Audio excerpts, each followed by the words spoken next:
Today RSS completed 100 years of its inception and things are not right with BJP. मैं इसके 10 reasons बता रहा हूँ।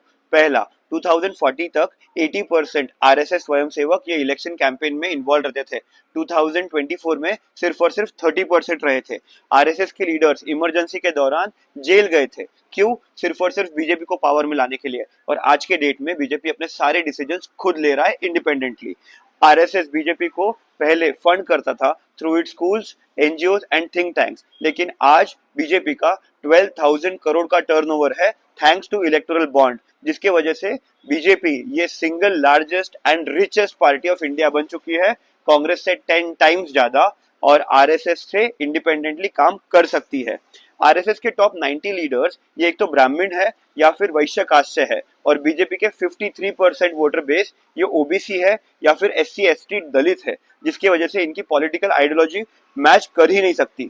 मोदी जी बीजेपी के पहले पीएम है जो आरएसएस के एक भी मीटिंग में रिपोर्ट नहीं करते। इसके पहले के सारे प्राइम मिनिस्टर पीरियोडिकली आरएसएस को अपना काम रिपोर्ट करते थे।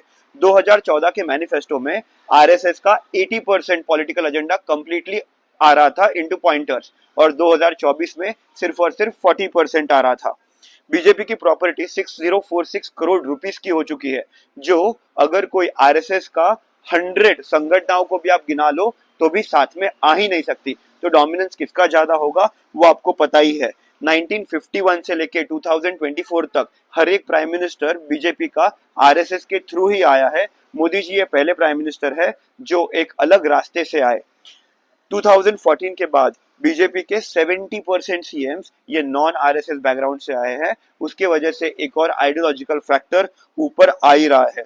2019 के बाद आरएसएस के शाखाओं की ग्रोथ ये सिर्फ 3% से बढ़ रही है ईयर ऑन ईयर, और बीजेपी का मेंबरशिप ड्राइव ये 400% बढ़ रहा है। आप मुझे कमेंट्स में बताइए क्या चल रहा है, ये सही है या देश के लिए गलत।